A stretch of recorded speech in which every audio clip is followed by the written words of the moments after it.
Dentro deste assunto de família, o testemunho que eu vou contar aqui é o seguinte, né? Temos toda essa questão de expressar Deus, de expressar a Trindade na terra. E é com base nesta expressão é que a gente está aqui testemunhando a nossa relação de família, porque nesta relação é que nós expressamos o modelo de Deus, aquilo que Deus tem para manifestar-se ao mundo. Então a Cláudia contou aí a nossa experiência com relação à nossa relação dentro de casa, né? A dependência. E eu vou trazer um testemunho aqui, está relacionado muito também com a nossa vida, mas uma coisa muito, muito diferente que aconteceu, que nem eu sei colocar isso de uma forma mais adequada, né? Então nós tivemos toda aquela experiência com o Vitor, que foi para a África, e aí então modificou muita coisa na nossa casa, e aí de repente Deus, através de um jovem, ele chega e diz o seguinte: eu quero morar na sua casa. Então a gente não entende isso na hora que as coisas acontecem, não dá para entender as coisas de Deus, pega a gente de surpresa, e depois no contexto a gente vai compreendendo por que Deus permite isso na nossa vida, né? Acontecer estas coisas, porque não é comum uma pessoa chegar numa família e dizer: eu quero morar com vocês. Não é comum. E por mais que a gente seja bastante ligados na igreja, bastante ligados no grupo e tudo mais, ainda assim não é comum. É lógico que não foi uma pessoa qualquer que veio de algum lugar qualquer fazendo isso, foi uma pessoa que participa conosco do grupo. E aí então ela chega e diz o seguinte: eu quero morar na sua casa. Então, e a gente fala, sim, que também nós não temos outra maneira de responder. Quando nós estamos querendo viver a vida que Deus quer que nós vivamos, tem coisa que você não tem como responder diferente daquilo que Deus quer que você responda. E se eu perguntar, todo mundo vai dizer, lógico que não é comum, que não é normal, que não é legal você ter alguém diferente na tua casa. E é muito diferente, porque apesar de participar do grupo, é muito diferente, é um contexto diferente. E família, todo mundo sabe como que é. A família tem as suas intimidades, já vai atrapalhar todo o negócio. Essa é a primeira coisa que vem na nossa cabeça. Como que eu vou ter alguém diferente na minha casa, né? Como que eu vou ter alguém completamente diferente na minha casa? Como eu vou me comportar? Como eu vou agora dar as minhas broncas, reclamar da mulher, reclamar da filha, reclamar do filho? Então, alguém chegou para vigiar. Isso mexe, logicamente que você tem os irmãos, que aí você coloca, todos os irmãos ajudam na decisão, tudo isso foi ajudado em oração. Mas quem ia ficar lá com o rapazinho, né? Fomos nós mesmos, né? Esse rapazinho é o Rafael, ele chegou para nós lá com 19 anos. E ele, naquele momento, ele era uma pessoa solitária.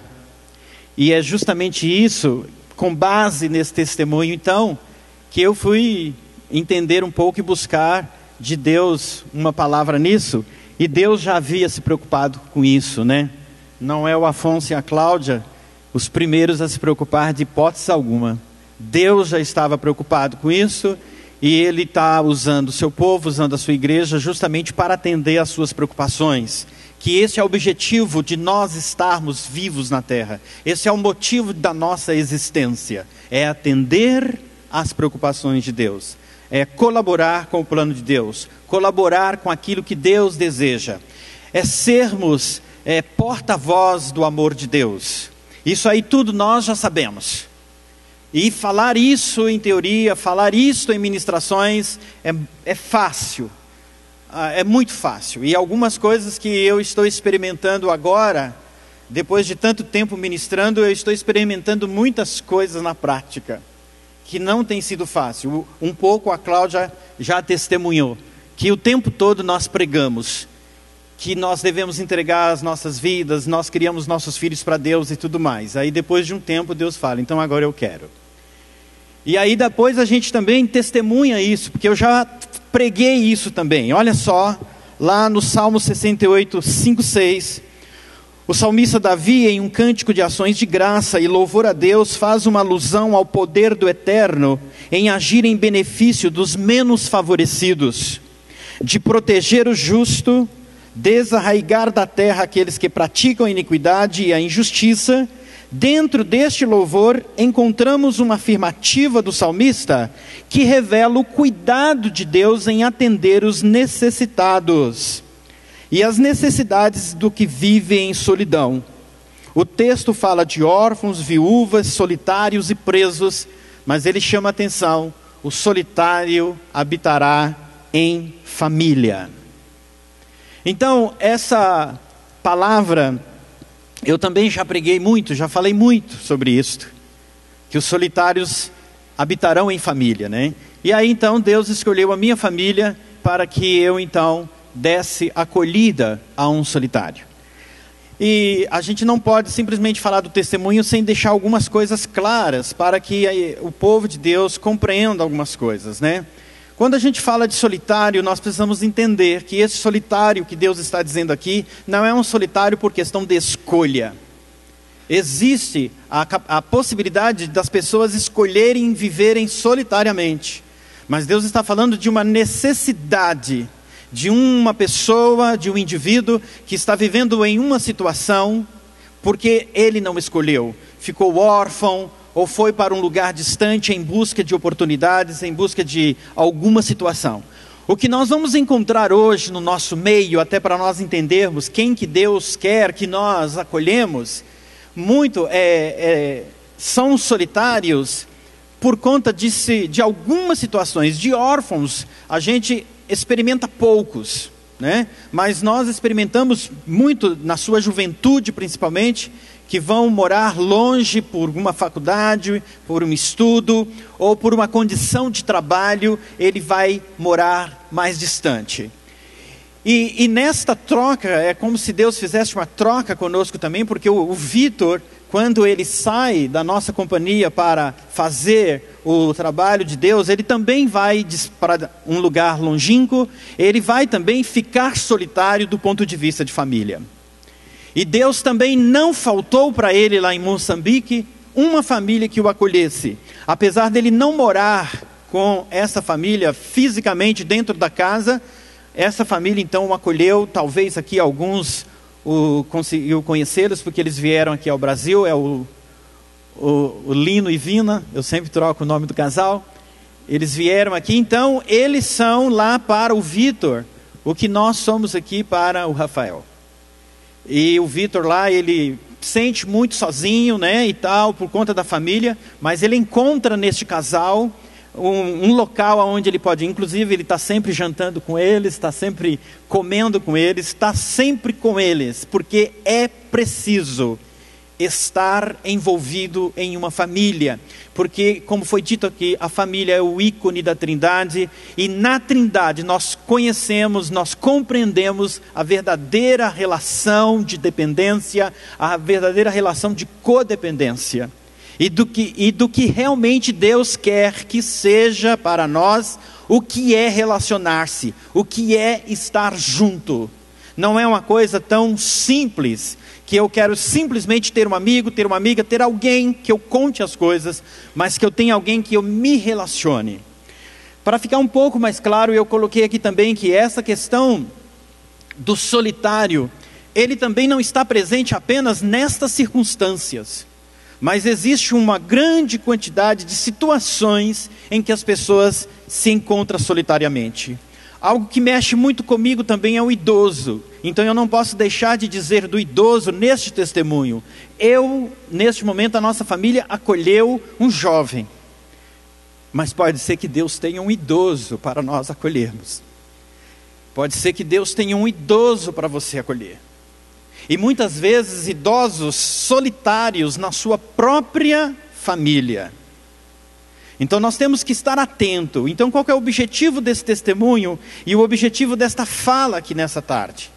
Para que nós, enquanto igreja, enquanto corpo de Cristo, nós estejamos atentos para atender o desejo de Deus, para atender a preocupação de Deus, para fazer com que o desejo de Deus em atender os pobres, em atender os oprimidos, em atender os solitários e em atender os indefesos, isso possa acontecer através das nossas vidas. E é através de nós que isso vai acontecer. Não é através do outro, é através de nós.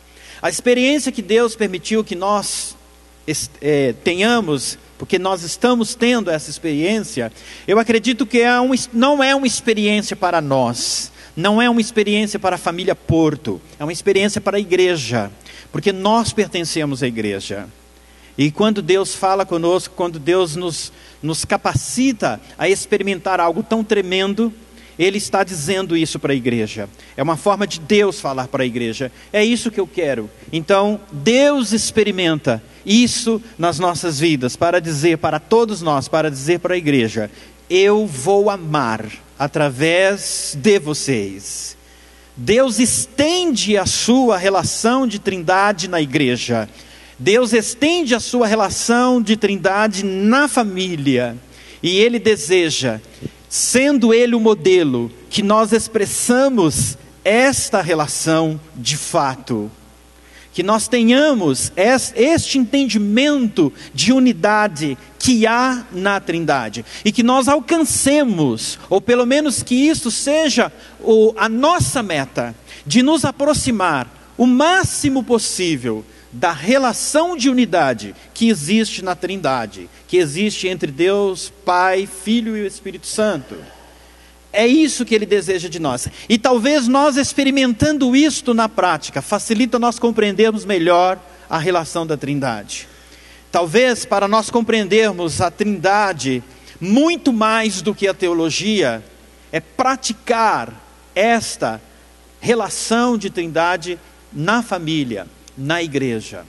Então Deus, pela sua misericórdia, Ele permitiu que nós experimentássemos estas coisas, né? E aí então nós estamos com os nossos olhos abertos, nós estamos dispostos, estamos abertos, assim como a Trindade é aberta, que a nossa família seja aberta, esteja de portas abertas, porque nós não sabemos quem vai bater em nossa porta. Este garoto que mora conosco, ele tem mãe, ele tem pai, ele é de São José. Portanto, aquilo que ele necessitava, aquilo que ele desejava e aquilo que ele aprendeu na igreja que o acolheu, ele não estava conseguindo em sua família. Então nós não estamos falando de uma pessoa órfã, e nós não podemos aguardar que nós podemos passar por essa experiência só nessa situação. Mas existem N situações em que Deus vai nos usar para atender esse apelo de atender o necessitado. Ele precisava de viver em uma família, porque ele não tinha esta experiência de família. Por ser filho de pais separados.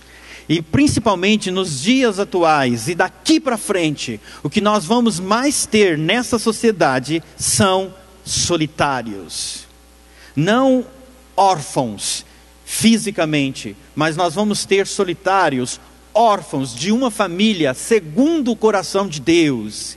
E que Deus vai atingir essas pessoas, Deus vai atingir esses jovens. E aí então eles vão olhar para a igreja que experimenta a família, que experimentou família, e ele vai olhar para nós e falar assim: eu quero experimentar isso na prática, então eu quero morar com você, porque eu nunca tive uma família, eu fui concebido, porém eu nunca tive uma família, porque os meus pais se separaram, porque eu sou fruto dessa sociedade que não tem mais família. E quando eu entrei na igreja, quando eu olhei para a igreja, eu vi que aqui tem família, e eu quero experimentar essa família. Eu quero morar com você. Então, amados, nós temos que estar preparados para esses novos dias, porque Deus pode colocar isso para nós. Agora, não me pergunte se é fácil.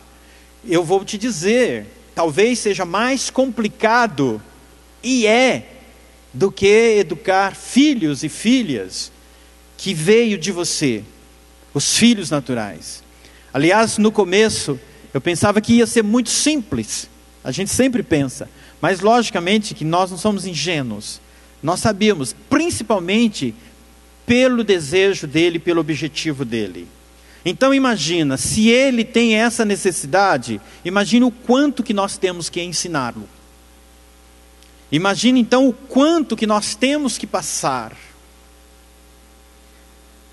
A questão dos conflitos, a questão do ensinar tudo de novo. E não é lá do comecinho de 1 ano, 2 anos. É de 18 anos, 19 anos para cima. Eu estou dizendo que não é uma experiência fácil, mas eu estou dizendo que são experiências que nós vamos estar à mercê nestes dias, diante da sociedade que nós estamos acompanhando. Então não adianta nós olharmos o caminho que a sociedade está trilhando, sem olhar para as consequências que isso trará para a igreja. Nós teremos grandes consequências. E eu estou falando desde jovens quanto de idosos, porque uma sociedade egoísta, uma sociedade que busca o seu próprio prazer, que busca viver os seus próprios interesses, vão abandonar também os seus idosos. E é o momento da igreja entender o que é igreja e sair do seu comodismo. A igreja que se coloca nos dias de hoje, ela tem que mudar radicalmente. E o que Deus está fazendo em algumas situações, como essa que nós acabamos de colocar aqui, e quando nós estávamos preparando a questão do testemunho, a Cláudia tinha uma preocupação muito grande com o testemunho. Uma preocupação dela é real, porque o testemunho que ela tem na cabeça, que as pessoas, elas se projetam através daquilo que Deus está fazendo na vida dela. E eu contra-argumentava com ela dizendo que o testemunho é para exaltar o que Deus faz na nossa miserável vida. Então a primeira coisa que nós temos que entender, que nós somos miseráveis, e que nós não temos condições de fazer absolutamente nada. Que nós não temos condições de testemunhar absolutamente nada. Mas nós temos a obrigação de testemunhar o que um Deus Todo-Poderoso, no seu infinito desejo de amar, consegue fazer com vidas miseráveis que somos humanos, para amar o próximo, para amar você. Então não se preocupe, não há nenhum motivo de exaltação daquele que testemunha, porque não há espaço para essa exaltação. E por isso que eu disse a ela que a base do testemunho era isso, e por isso que nós iríamos testemunhar, porque de uma outra forma nós já sabemos isso, e isso já é claro para nós, que nós não temos condições absolutas de experimentar o que nós estamos experimentando. Então não enxergue a família Porto, mas enxerga o que Deus pode fazer na vida de qualquer pessoa que Ele chama para este propósito. Então Deus tem um propósito na vida de cada um. Esta experiência é o propósito que Ele tem na minha vida, na vida dos Portos. Mas Deus tem um propósito na vida de cada um que está aqui.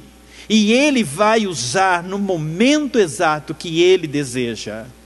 E a única coisa que nós precisamos atentar nessa tarde é termos um olhar de Deus, um olhar de igreja mesmo. A igreja, ela precisa começar a olhar como igreja. E a igreja, ela é aquela que se doa.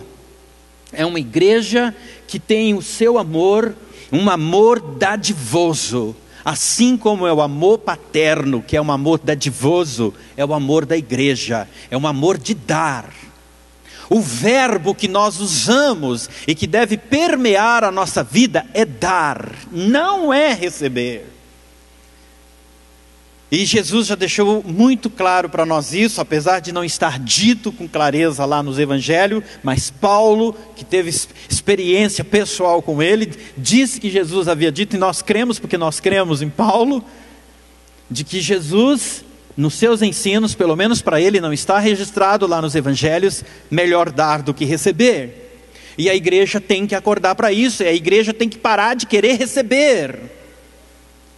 A igreja tem que acabar com essa filosofia de receber. Eu vou na igreja para receber, eu vou na reunião para receber. Isto é um pensamento que deve sair da nossa cabeça, porque Deus não nos chamou para receber, mas Deus nos chamou para dar. E é dando que se recebe, e a única maneira de Deus nos dar é nós nos dando. Então a única coisa que nós temos para viver segundo o coração de Deus, segundo a unidade da Trindade, segundo o pensamento de Deus, é isso. Se vocês conversarem comigo pessoalmente depois, eu vou dizer para vocês as dificuldades, as raivas que a gente passa, tudo aquilo normal que vocês têm de família. E quando vocês ouvirem um testemunho, não pense que quem dá o testemunho está no seu ápice da perfeição. Nós estamos no processo de ser igreja, e Deus permite que nós passamos determinadas situações, para nós passarmos pelo processo de ser igreja, para que a igreja possa realmente exercer o seu papel nos últimos dias. Então, que nós façamos a escolha de dar. Aí eu dou a minha casa, eu dou o meu tempo, eu dou o meu descanso. Nós temos outras experiências lá que é só mesmo pela ação divina de Deus, que é quando a gente encontra com os irmãos durante a semana, que a gente só quer o sofá, chuveiro e sofá. Mas aí nós vamos, e não é porque nós queremos satisfazer o nosso desejo, mas porque Deus quer amar aquele outro irmão através de mim.